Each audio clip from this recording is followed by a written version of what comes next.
All right, I'll start the recording, and thank you for coming to the second theory session. And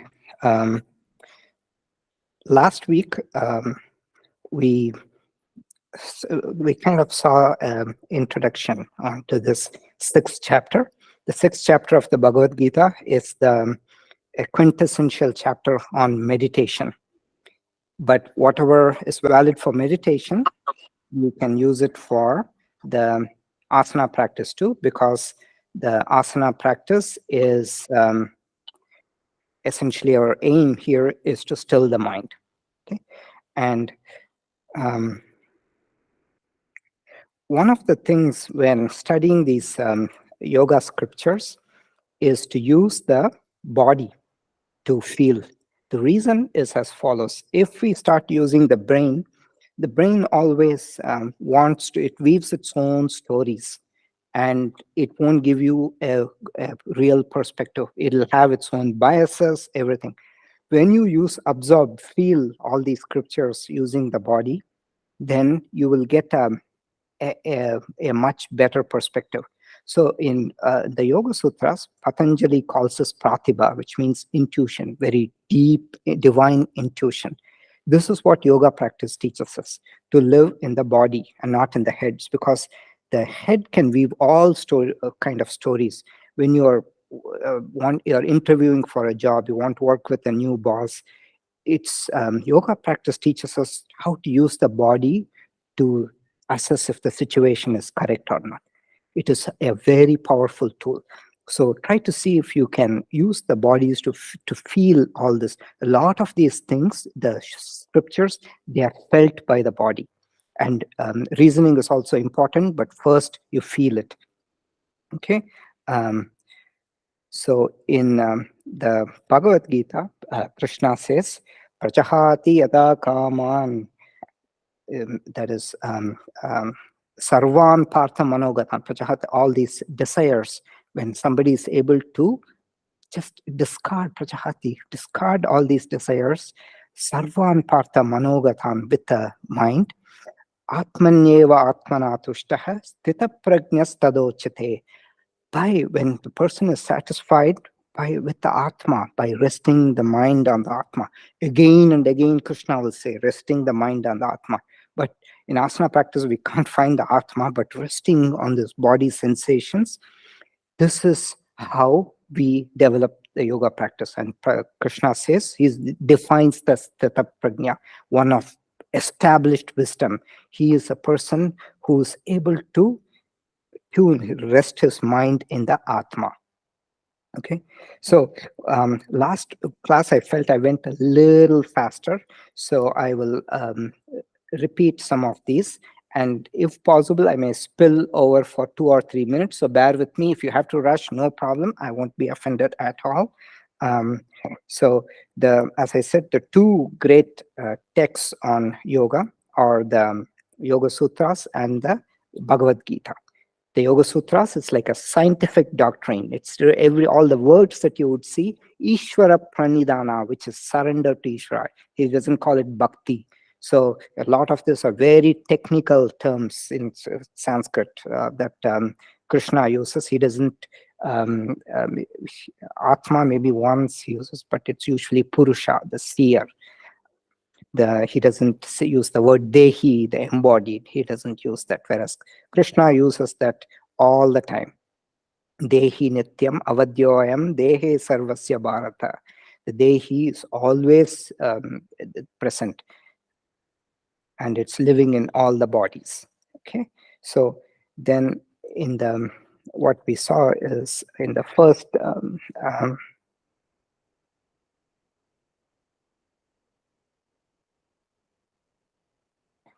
in the first shloka of the sixth chapter, Arjuna, he wants to run away. So this is how the 6 portions of the Bhagavad Gita is. First, Krishna talks about the general disciplines, then specific disciplines before meditation, the nature of meditation, its benefit, and obstacles. Same thing is true for asana practice too. And finally, very important thing, the destiny of a yogi. And some people, so when I asked for feedback, some people said that, they're not able to come because of work travel and all these things. And that's totally acceptable. So um, in the yoga philosophy, we have multiple lifetimes for practice. So there is no pressure, unlike other philosophies where you have to achieve everything in a certain lifetime. In yoga is very generous that way. It's okay, totally. Patavi Joyce would say just finding yoga in this lifetime is the biggest boon you can expect, because it'll take you across, it'll sustain you from one lifetime to another. And this is the last part, yoga brashta, one who doesn't succeed in yoga in this lifetime. So, and for all those people who some people were almost apologetic that they were not able to come, but that's no problem, because yoga is very generous that way. And the first shloka, I'm just kind of connecting everything to the general flow of Mahabharata and the Bhagavad Gita. Krishna says that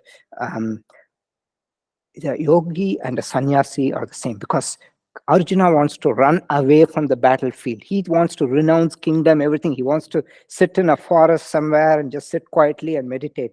And Krishna says that what you're trying to do as a sannyasi and the yogi, they're both the same, because both of them, they renounce the sankalpa, this grasping desire. Desire itself is not bad, but this craving, grasping desire, that is the one that is bad. And Krishna, he glorifies a grihastha, that is a life of a householder. And he doesn't say be a sannyasi, because he has the right to say that, right? Krishna is a great householder. He had 16,008 wives. And Krishna's best friend, who is Krishna's best friend? It is Draupadi, Panchali. She had 5 warrior husbands, not ordinary husbands. So these are all great householders. So Krishna glorifies a householder life throughout the Bhagavad Gita. And then he says that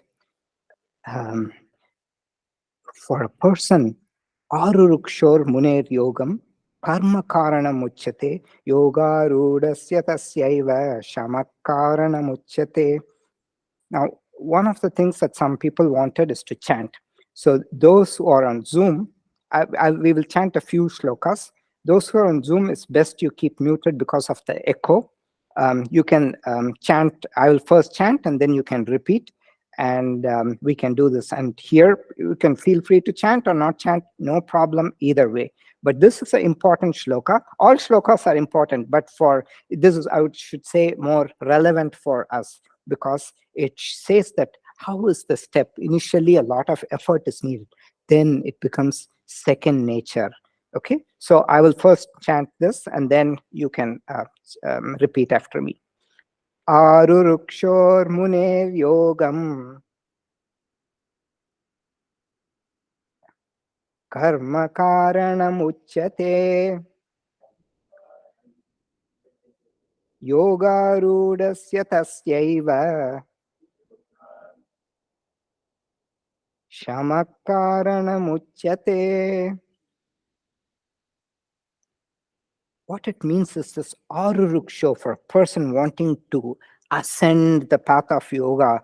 Karma is the means. They have to do all these actions, your asana, blah, blah, blah, everything. Yoga Rudasya, one who is established, that's the name of this workshop, right? One who is established in yoga. For that person, Shamaha means calmness. It's not Shama. Shama means forgiveness. Shamaha means it's the third Sha, Maha, Karana. That is the means. Okay, so this is an important shloka. And he also defines that one who's established in yoga, that person, he is not attached to the sense objects. Yada hinendriyateshu na karmasu anusajate sarva sankalpa. Sannyasa means renounce. Sarva sankalpa. Sankalpa is the budding, the initial desire. That's the one which causes problems. Later, it grows into a big raging fire, and we are desperate to get something. So he says, Sarva Sankalpa Sannyasi Yoga Rudas Tadochate. One who has renounced this, he finds the sankalpa, at the bud, he knows and he rejects it because he is able to tune in to this subtler sensations in the body. So that is the asana practice. The asana practice, if it has to become a part of our life, we have to start finding all these sensations. It is not like punishment, not a strict thing where you force, you have to maintain some of these teachers, that's how they teach it. That is not yoga. Yoga, throughout the Hatha Yoga Pradipika, it sees, you see that it'll say things like drinking the nectar, all this, it's all about all these feelings. They don't say mortifying the body, punishing. In fact, Krishna says that kind of austerity is demonic. He uses the word. I wrote a post, and people are very angry that they started using all kinds of foul language against me because I pointed this out there. They think that is yoga, or the strict discipline anyway. Okay. So this is where all the senses, removing the senses from the sense object. The kurma is the analogy. Kurma, there's all this churn going on in the ocean, poison spitting, gold coming, all 14 things came from the ocean. One is Uchaishrava, the great famed horse. Shrava, it means fame. Uchaishrava means peak of fame, that Ucha Shrava. It's a famed horse. Uchaishrava, Bhagavan Krishna says, Ashwanam Uchaishrava. So of all the horses, I am Uchaishrava. Then Mahalakshmi comes. Then nectar comes. All kinds of things. Kamadhenu comes. 14 things came out of the ocean. All that is happening, but Krishna, Vishnu as Kurma, he's calm. He's taken the senses inward. So that is the symbolism in this. When there is churn happening, the ability to pull the senses inward is the symbolism. Okay. And he also says, lift the Atma, don't just squash it down. And we saw that it's full of Atma, Atma, Atma, Atma. We saw it's a Granthi shloka, and knotted it because Vyasa wanted some time to rest, and Ganesha has this demand that if you don't keep narrating, then I can't do the scribing for you. So then Vyasa has a counter condition. He says, okay, but whatever you write down, you have to understand. So he twists a shloka to give him a little room to breathe. That's called a Granthi. Granthi is a knot, Granthi shloka. So it says, Uddared Atmanatmanam na Atmanam na avasadayet Atmaiva Atmano Bandhuhu Atmaiva Ripu Atmanaha. Full of Atmas. One Atma refers to the actual Atma, the other Atma, it means the self. So it takes a few 1 second for Ganesha to understand. At the time, he takes a breath. So you can loosely call it the soul, though Atma, because soul refers to it has the connotation of what they mean in Christianity, which is a little different. But here, Atma is it's permanent. It just moves from one body to another. Where at the time of death, it just as the person throws out worn out clothes, its purpose has ended. So it puts on new clothes. That's like going to another body. Okay. I mentioned that in the last one there. Initially, because we will be talking about Atma a lot, so I said what Atma is. So you may want to check that, and if we have time, we'll come back to that again. Okay. Now, the ninth, I want to cover 8 shlokas per day, so that in 6 classes we finish the 47 shlokas. So here, Krishna says, one who has the same attitude towards all kinds of peoples, that person has equanimity. He is that person excels. The first, I'm not going to make you chant because this is a tongue twister. Here, even though it is written in the Anush, remember the meter, the Anushtuk meter? We don't follow that. We just breeze through the first one because it is a compound sentence. Compound sentence is one where you have multiple things in the same sentence. So it goes as Suhrun Mitrarari Udasina Madhyastatvesha Bandhushu. Usually you would say Suhrun Mitrarari Udasina Madhyastha Dveshya Bandhushu. But here you don't do this. It's a compound sentence, so you just breeze through the entire thing. And compounds add beauty in the language. So Krishna, in the 10th chapter on the Vibhutis, his glories, he says of all the grammatical things like preposition, all this, I am the compound, he says that, because it adds beauty. Why does it add beauty? All these things, it maintains everything just like that. Suhrun, which means the good-hearted. Mitra, the good-hearted. You have to. Okay. Suhrin, Mitra means friends. Ari, so Ari is hidden here. Suhrin Mitra Ari means enemy. That's why Arjuna is called Ari Sudana, one who's the slayer of enemies. Suhrin Mitra Ari Udasina, which is neutrals, just neutral people. And Madhyastha is arbiter who kind of resolves a conflict. Madhyastha, Dveshya, one who hates. Raga, Dvesha is hate. Bandhu is a relative. Sadhu, Shvapicha Papeshu. Sadhu is a righteous one. Sadhus refer to the saints as sadhus. And Papeshu means a sinner. One who maintains the same mental attitude towards everybody, that person excels, is what Krishna tells Arjuna. Okay.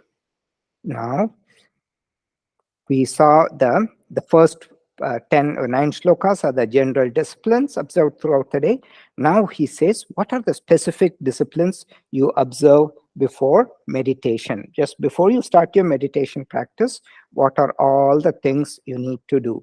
So Krishna says, Yogi yunjita satatam atmanam rahasistitaha ekaki yatha chittatma nirashira parigraha.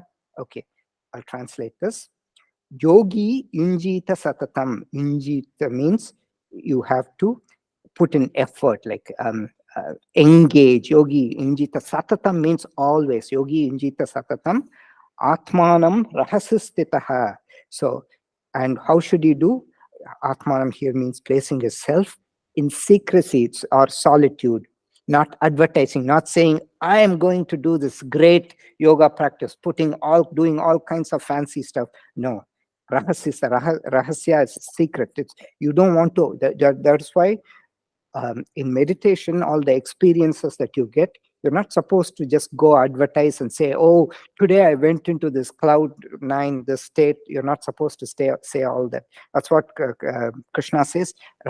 So because the reason is that even when Swamis, they induce you, so they give you a mantra, for whatever mantra, be it for meditation or anything, you're not supposed to tell it to others because that will reduce the potency of the mantra.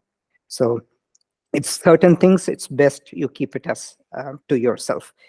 Ekaki, alone, one, just being alone. Yata chittatma, yata means just restraining chitta atma, mind and the body.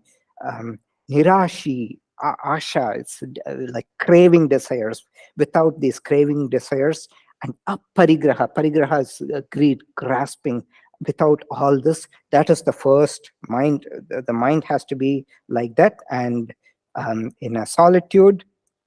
And then comes okay, this is a very famous shloka, so maybe I will chant, because some of you wanted to chant, so I will chant. You can chant after me. Shuchau deshe pratishtapya tiramasanam atmanah natyuchrutam nati nicham chailajina kushottaram. Shuchau deshe pratishtapya. Shuchi is pure, desha is place, pratishtapya, establish. Shuchau deshe pratishtapya, sthiram asanam atmanah. There are only 2 places in the Bhagavad Gita where you find the term asana. Out of 746 shlokas, only 2. In the Yoga Sutras, and 3 sutras are for asana, out of 195 or 196. There's more mention of pranayama, and even here, asanam just means a seat.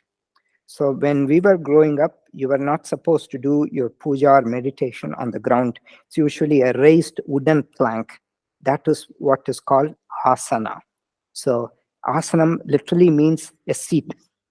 So it's not all these fancy things, a seat or a posture. So stiram asanam atmanaha, taking up atmana here of this own choice, anything stiram, like a firm posture or seat, taking that up, and natyuchrutam nati nicham. So here, this deserves some explanation. So I will go into here.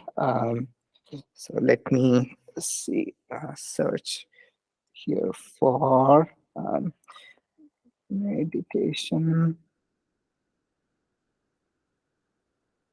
Okay, let me share this tab.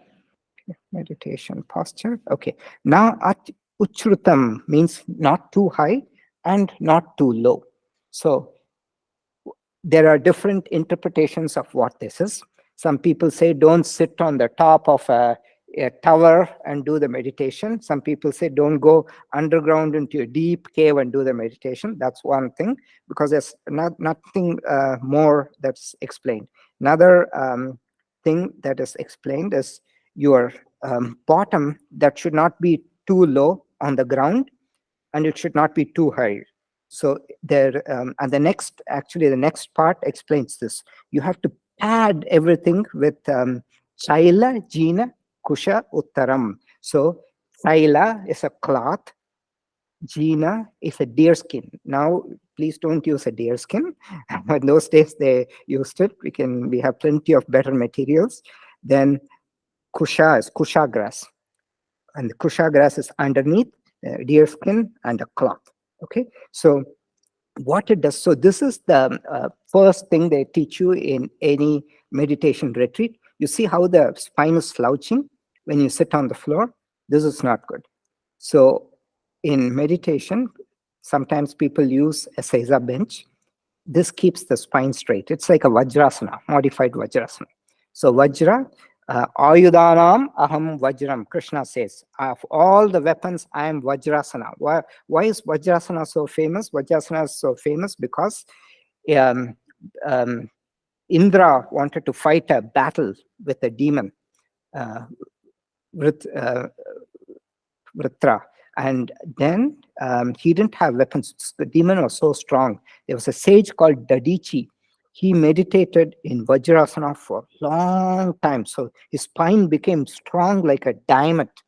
And what he does, he just gives up his body, gives his spine to Indra, and Vishwakarma, the divine architect, he makes a weapon out of this. This is called Vajrayuda. So sitting in Vajrasana, it's supposed to make your spine very strong, like a diamond strong. So that is this. And then sitting cross-legged, you see that in the bottom there's some stuff that keeps the spine erect. So this is the general thing prescribed for meditation. So Shailajana Kushottaram. Okay. Now, getting ready for yogic purification. So then Krishna goes on to say, okay, maybe we'll chant this one too. Tatraikagram manakritva yatha chittendriya kriyaha upavishyasane yunjat yogam atma vishuddhaye. Okay, then Krishna says, Tatra ekagram manakritva. Then there, tatra, there. Ekagra means mind one-pointed, making the mana kritva, making the mind one-pointed. Yatha chitta indriya kriya. Chitta is the chitta, the mind. Indriya or the senses. Yatha, just restraining the mind and the senses. Upavishyasane yunjat, seated in a asana. Upavishya asane yunjat. Yunja means here perform, yunjat, yogam, atma vishuddhaye, perform yoga for the purification of the atma, of the self. So that is the meaning of this shloka.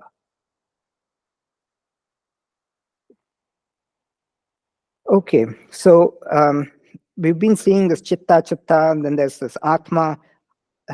Last time we saw this example, this chitta is like a movie theater. All the time there is this images that are played, sounds created, and there is one sole spectator sitting in the movie theater. This spectator is the Atma.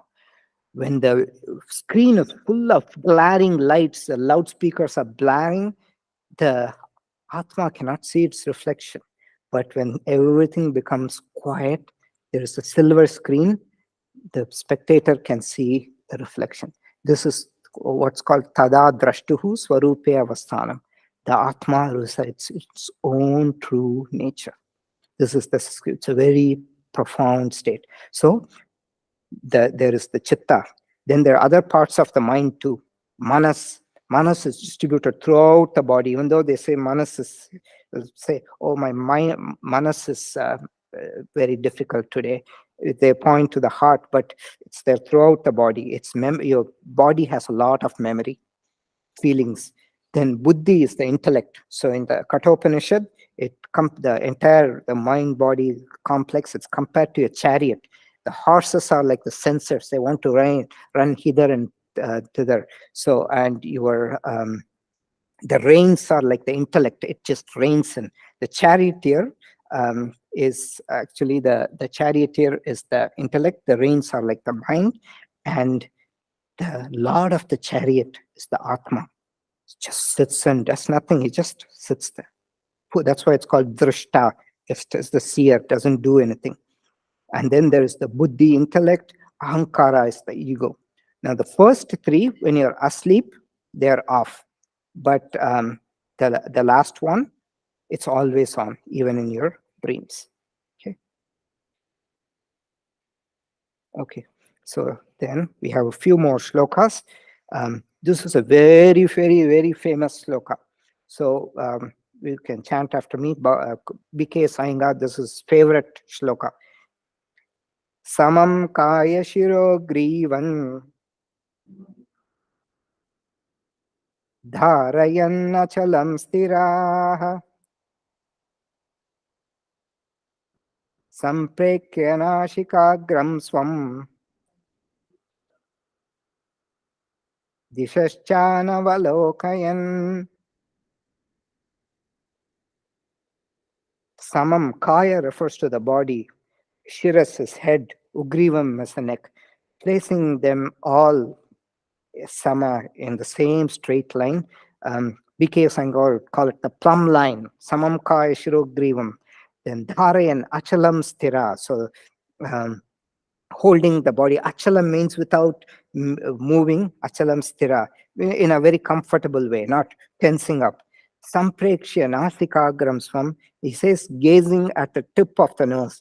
But in the previous chapter, in the 5th, he says gazing at the middle of the eyebrows. So all the commentators, they say the gazing point is not important, and you're not gazing at the tip. It's like as you're closing your eyes, but as though you're kind of bringing your awareness to the tip of the nose for focus. That's what he says. But this is not too important. You can rest the mind anywhere. Samprekshya nasikagram swam dishascha navalokan, not once in a while opening and move. So that's not good. So Krishna says that dishascha anavalokayan, don't wander your eyes here and there. Okay. Then he says in this is also important shloka. Let's see. Okay, so I will chant and you can chant after me. Prashantatma vigatabi brahmachari vrate stitaha manas samyamya macchitta yukta asita matparaha. There's a very similar shloka to this. In Bhagavad Gita, there's a lot of repetitions. Same phrases are used again and again and again. Samaloshta Kanchana, same earth, a stone and gold to whom it's the same, right? So here, um, in the second chapter is like a abstract of the Bhagavad Gita. Remember, when you write a paper, there's abstract, the body, and then conclusion. So second chapter is the abstract, the body is all the rest of the chapters, then 18 chapter is the conclusion, where he repeats everything. So that's how the Bhagavad Gita is organized. So in the second chapter, there is one that says, Tani sarvani samyamya yukta asita matparaha. So here you see, yukta asita matparaha, the same thing comes. Vashehi yasyendriyani tasya prajna pratishtita. The Krishna again and again, he says, he defines a person of steady wisdom. Prajna pratishtita, one whose wisdom is steady. So here, Prashantatma, Prashanta means serene, Prashantatma, serene in the self, Vigatabi, fearless, Brahmachari vrate stitaha. So this Brahmachari term is a big confusion in uh, in the yoga world and also in the Vedanta world.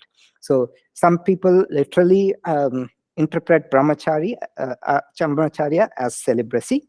Some people say literally the term means Brahma, Acharya means walking in the path of Brahman. It can be just right conduct. It can interpret right sexual conduct, all this. So, so the way it is interpreted by wise people is that it refers to proper conduct, walking in the path of the Brahman. It also implies it doesn't exactly say this, but right sexual conduct. So it doesn't mean celibacy.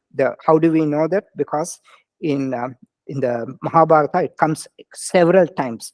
Arjuna is asked to withdraw the Brahma Astra. He shoots a Brahma Astra against Ashwatthama's Brahmashiras. And then Vyasa comes and says, you guys withdraw your Astras. Arjuna immediately, he knows how to do this. So he withdraws. And apparently there it says, only a Brahmachari can do that. And Arjuna, in spite of having thousands of wives, not as many as Krishna, he was considered a Brahmachari. And again, in the when Parikshit was born, Krishna saves Parikshit.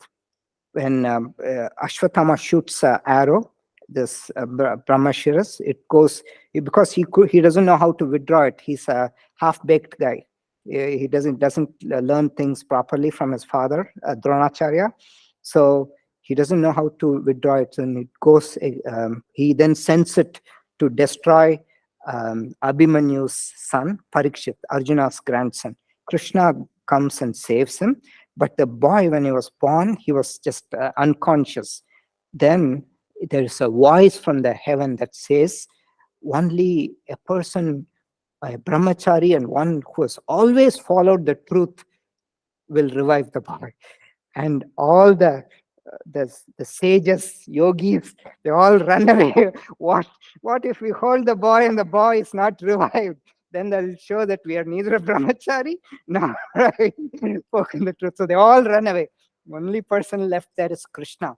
So then Draupadi goes and gives this baby to Krishna. Then Krishna says, if and Krishna tells this because Krishna lies all the time. He's like politician number one. I mean, all the wherever there's shloka, Sanjaya finally says, "Yatra Yogeshwara Krishna, Yatra Partho Dhanurdhara." Wherever there is Krishna, there is and Partha, there is peace, happiness, and firm knowledge. All this, but wherever there's Krishna, there's no boredom, non-stop action.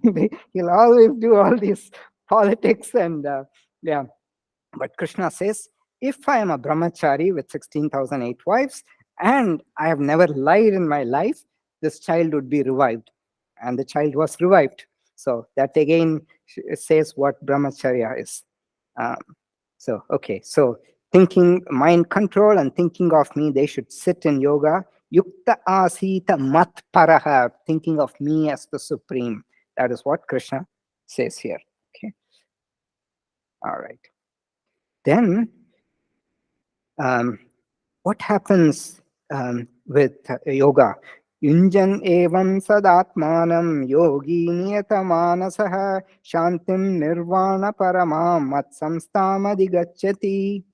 Yunjan evam, always. Yunjan means engaging, always. Evam, always engaging. Evam means thus. Sada means always. Atmanam, constantly engaging. The yogi with the mind control. Yogi niyatamanasah, with the mind control. What does he get? Shanti, peace. Then nirvana paramam. Nirvana means liberation. Param nirvanam, highest liberation he gets. And then what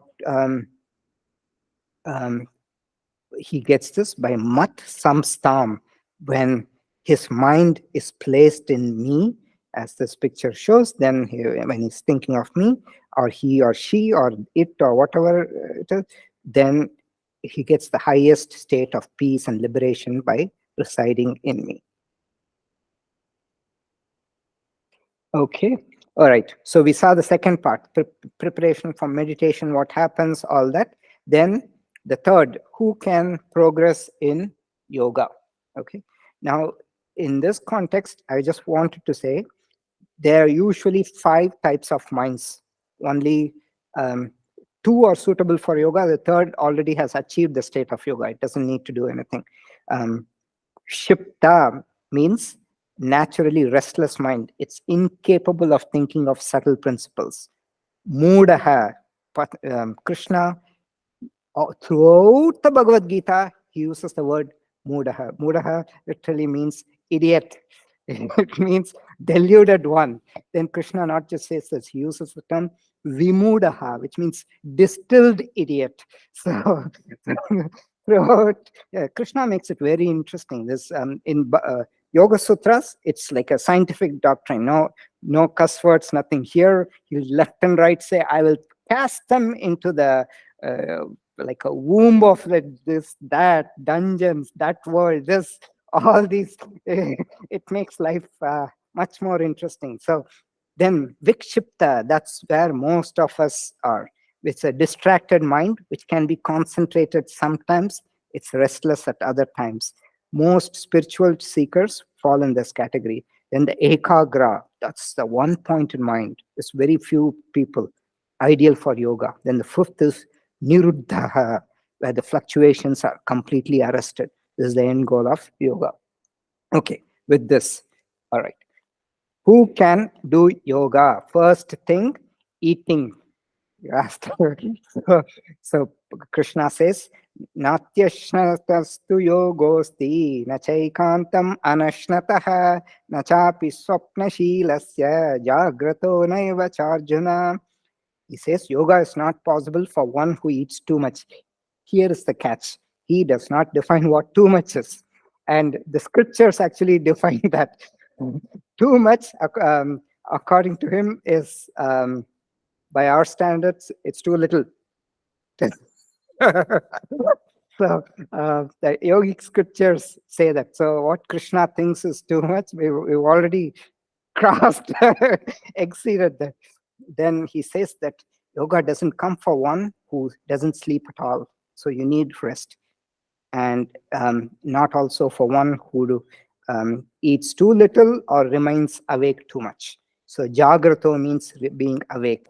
Chapi swapna shilaha, that literally means sleep. So yoga doesn't come for these kinds of people.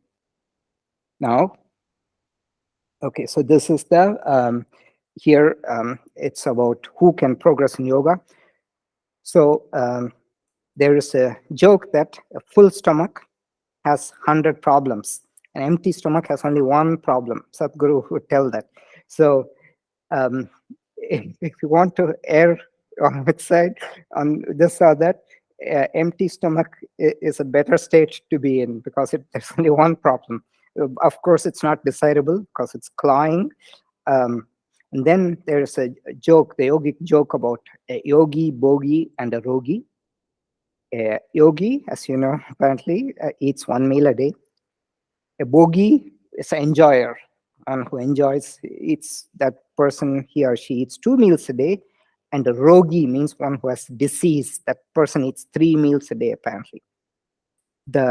If you read the Mahabharata, so people always ask me, where does it exactly say all these? Okay, excess eating throughout the scriptures, even in the Bhagavad Gita, it says that tamasic food, it says that, but where does it talk about like the quality of food, the vegetarian, all these aspects? That is found in the Mahabharata. In the Mahabharata, Bhishma tells Yudhishthira, this is actually a very powerful, in the Anushasanika Parva, it's 200 something, I have it in this article, so if you go click on this link, he says that if you eat 1 meal a day for 6 years, you get a siddhi, you get a superpower. That is how, because you were asking about what prevents the prana from flowing, all this junk. And it's very difficult. I mean, you have to progress slowly in that. But eating less in general, and even scientifically, it's proven that if you eat 25% lesser, you live longer, all these things, you feel better. But it's very difficult. And then Bhishmacharya goes on to tell Yudhishthira that he says meat is, it'll cure your body very, very easily. If for a sick person, very quickly meat will cure your body. And he says that, but it has a very bad effect on the mind. And it's, once you get hooked onto meat, it's very difficult to move away. So it's best not to eat it at all. And then Yudhishthira says, but we are all warriors. We need that for fighting, all that. And Bhishma says, I am a warrior, and he's very old also. I have given up meat long time ago. And he says, that is how, if you want to get your mind to get into these states of yoga, that's what you need to do. For otherwise, no problem. But if you want chitta shuddhi, Bhishma says, that is the path you have to go towards. Anyway, with that, I will stop. And thank you so much for attending this class today.